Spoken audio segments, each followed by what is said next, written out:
set of microphones that go over the ear, but they're not nearly as,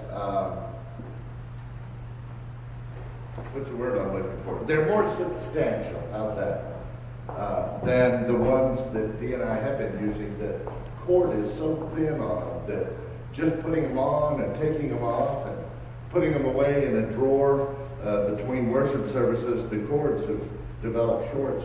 And I'm trying to hear back for some folks who I found some that are much more substantial, but I want to hear from people that use them that they actually do work before we spend the money. But hopefully before long we'll have some and we won't be toting microphones around on stands. The flowers, somebody asked, is this because the orange and the blue and the white, is that because we took some kind of a team vote and the Broncos won the vote today? And the answer to that is no. If you look in the program, the flowers are in memory of Tom Laborious. And those of us who've been around a while remember Tom was at the scorer's table keeping stats for the team and for Don Haskins for a number of years. And so the flowers are in his memory, and the predominant color is UTEP colors, which, knowing all the celebrations of yesterday with the celebrating the 66 team, and the Miners actually coming from way behind to beat Western Kentucky in overtime yesterday, it's appropriate that they be in those colors. There is something about today's scripture reading that really jumped out at me this time, and it hasn't before. The story is from the first chapter of Mark's Gospel, and it is the story of the fellow with leprosy, most versions will say, although any kind of skin disease was called leprosy, and people who suffered from them were called lepers in that day. But I want to see if you notice it too. It's in my version, which is the Common English Bible. It's Mark 1. We're going to pick the story up at verse 40 and go through the end of the chapter. And when I hit what I noticed, I'm going to kind of raise my hand. And you ask yourself, did you notice this in this reading before? Okay, verse 40. A man with a skin disease approached Jesus, fell to his knees, and begged, "If you want, you can make me clean." Incensed, Jesus reached out his hand, touched him, and said, "I do want to be clean." Instantly the skin disease left him, and he was clean. Sternly, Jesus sent him away, saying, "Don't say anything to anyone. Instead, go and show yourself to the priest and offer the sacrifice for your cleansing that Moses commanded. This will be a testimony to them." Instead, he went out and started talking freely and spreading the news so that Jesus wasn't able to enter a town openly. He remained outside in deserted places, but people came to him from everywhere. This is the word of God for the people of God. Thanks be to God.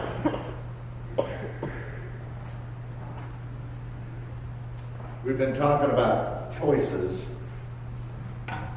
and it's appropriate on Super Bowl Sundays. One of my favorite plays goes back to my youth in football, and it's the option play. And there's just a plain old option where the quarterback takes the football and rolls out, and the quarterback has the choice of keeping it and turning up the field or pitching the ball to the running back. Then came the triple option, which you could either run with the ball, pitch the ball, or throw a pass off of it. And today, in the pros and in college, the read option is a real popular play. It's still pretty much the same old thing, except that the quarterback will put the football in the running back's belly, but the running back may not get to keep it. The quarterback looks at the outside linebacker or the defensive end, whoever's on the end of the line, and if that defensive person crashes in, then the quarterback keeps the ball and takes off around the end, where the end is not now. But if the crashing doesn't occur, he simply hands the ball off to the running back. I bet we're going to see quite a few of those kind of plays today. Not necessarily with Peyton Manning. Peyton does run occasionally, but he's not known for being a running quarterback. But old Cam Newton is. So I invite you to look for that read option play. And the point is, we all have options, and those options require us to make choices, just like a quarterback would. The hard part is knowing which choice is the right one to make. In a football game, the right choice could be a huge gain. Wrong choice, you could lose yardage. The key is the ability of that quarterback to make the right choice. And I got to thinking, the Christian walk's a lot like running the option. The right choice, things work. The wrong choice, things don't. It's about choices. It's about choosing wisely. In the case of salvation, choosing Jesus is not optional, let's face it. Jesus says, you have to choose me. I'm the way to the Father. But in how we live our faith out once we've made the choice for Christ, there are options. And it seems to me this story with the fellow that has the skin disease, has leprosy, is a lot like running the option. There's some choices there to be made. And the first of those options is exercised by the leper in the story. He chooses, he makes the choice to admit that he needs help, that he is helpless. And so what does he do? He chooses to approach Jesus, and he kneels at the feet of Jesus. He chooses to admit his helplessness in approaching Christ. In a way, Christians are like that leper, but some folks never come to grips with their own shortcomings, their own neediness, and so they never choose that option to kneel at the feet of Christ in humility, and they never choose to ask for his restoration and redemption. Probably in the last 10 years or so, I have heard these words more than at any time in my life. I've heard people who say, I'm going to make it because I'm a good person. But it seems to me people who are so busy trying to be good persons miss the point. They're exercising the wrong option because there is no social cause. There's no volunteer group. There is no club. There is no church group that's good enough to get you or me into heaven. We have to choose to kneel in submission at the feet of Jesus, just as the leper did. But we're told the opposite choices to make. We're told we're free to choose whatever we want to because in our culture, we're all seen as masters of our own destiny. Psychologists tell us we're totally self-actualized, self-guided, self-made men and women.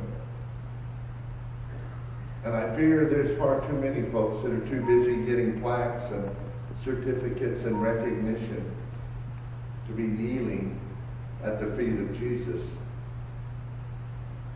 We can't come to Jesus with an agenda. The leper initially wasn't choosing to approach Jesus with an agenda. Or was he? Did you notice that word? It was right at the beginning of the reading. Incensed, Jesus reached out his hand. Was it because the leper said, if you choose, if you can heal me? Was it that? Or was Jesus incensed because he knew what the leper was going to do once he offered him restoration and wholeness? Well, the story doesn't tell us. We have to guess at that one. But we know from this that you and I can't come to Jesus with an agenda. And initially, I don't think the leper did. Because look what he did. Here he came and he fell at Jesus' feet. He knelt. He was admitting his inability to make it on his own and to make himself whole by his own doing. He was willing to give his brokenness over to Jesus. And then there was a second option that was chosen. And it was chosen by Jesus. Jesus chose to respond to this leper. Even though he was incensed, Jesus responded. And until you and I or anyone coming to Jesus reach the point of truly surrendering,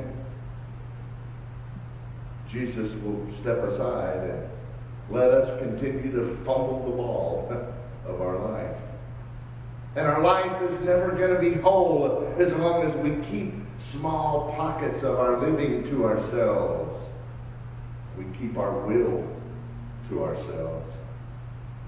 But Jesus is always going to choose us if we come to him in humility and submission.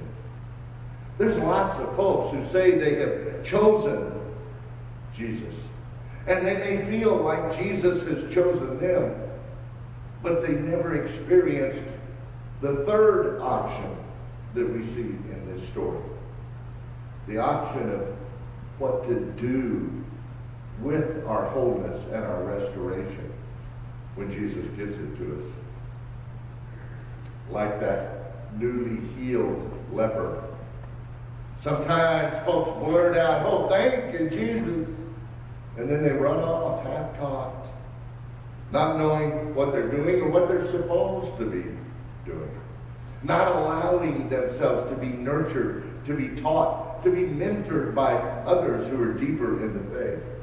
In other words, not allowing themselves to become true disciples.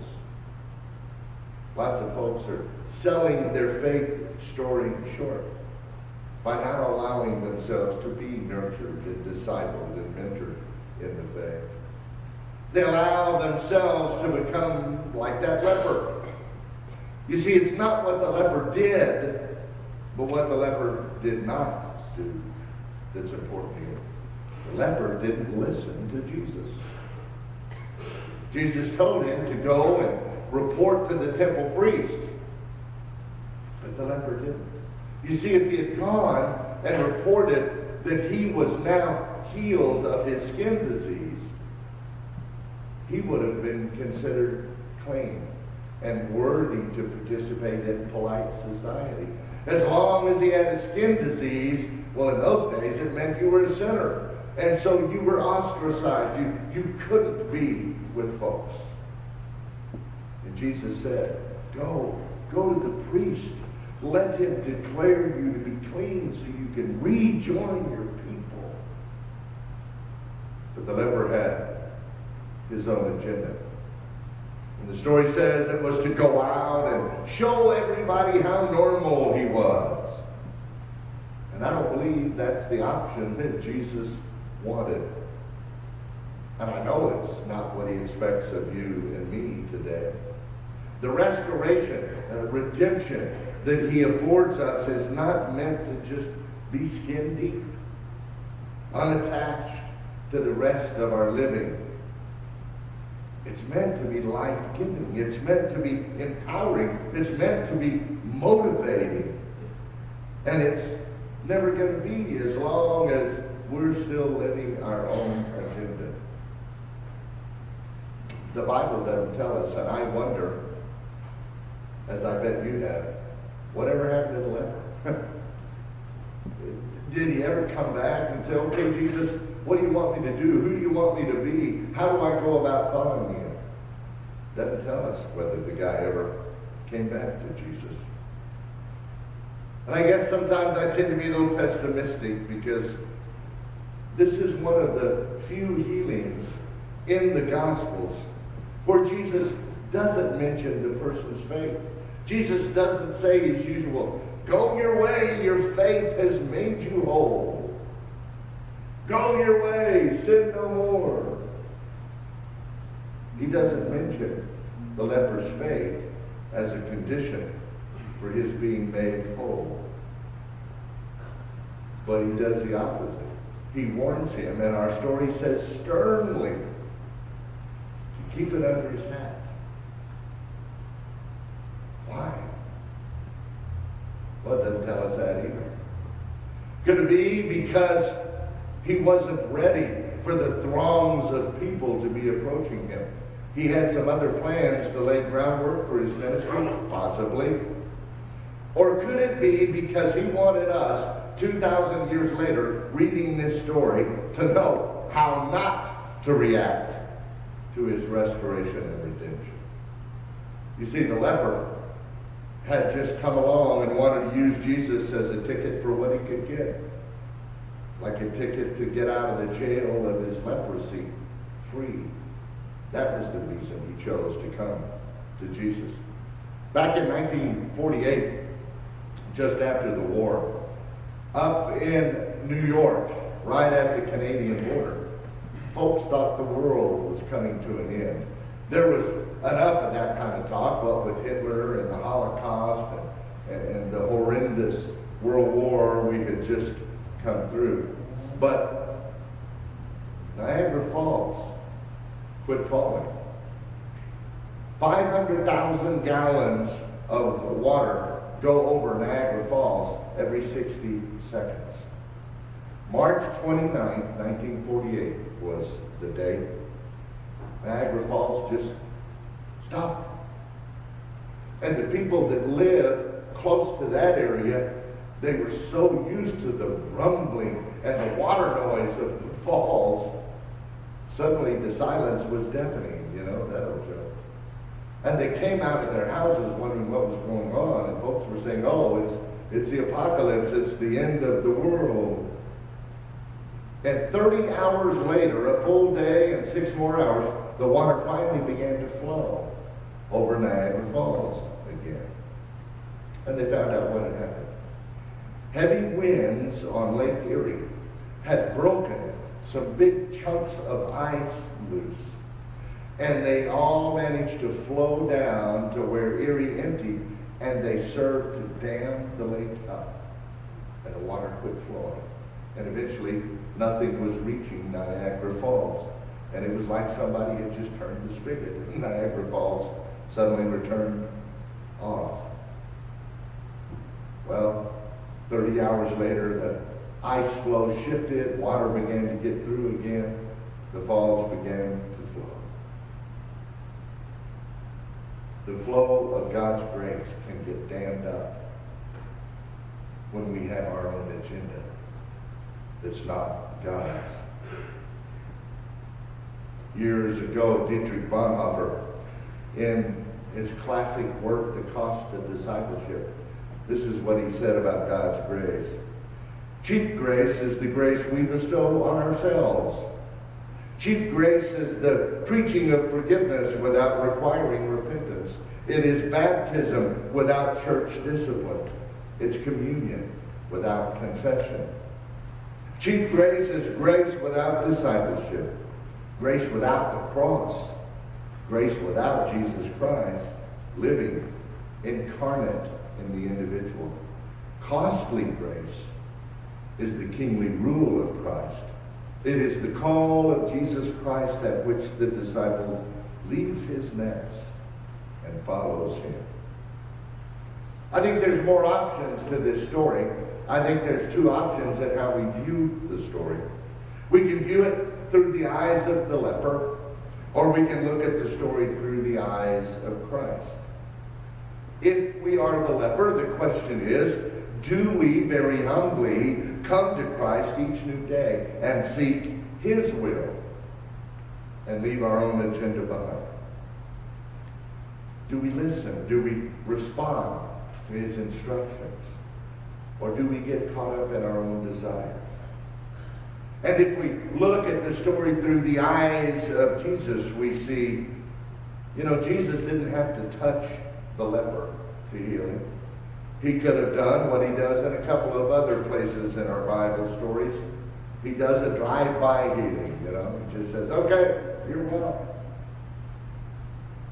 But Jesus chose the option of touching the leper when no one else would. The leper was unclean. To touch someone or something that was unclean rendered the toucher unclean. And if we look at it through his eyes, we have to ask ourselves, who are the lepers of today? Really, we have conquered leprosy. There are no real leper colonies. And when somebody comes down with a skin disease, we've got a cream or a salve or an antibiotic that will help take care of it. Are the lepers of today the homeless? Are the lepers of today the poor and the hungry? Are the lepers the unparented children? Are they latchkey kids? Are the lepers the elderly folks who have outlived their pensions and wonder what they're going to live on? Is the employee who suddenly becomes expendable in today's economy the leper of today? Or maybe the leper is the single mom forced on welfare because if she took a job, the job would take up most of her income for her child's child care. So she goes on welfare. How do we, like Jesus, bring about wholeness and restoration in the lives of today's lepers? We're either the leper or we're Jesus in this story. But Jesus, you see, never asked anybody to choose him as an option among many. He never asked a person, well, just make me one of the choices you make among many in your life.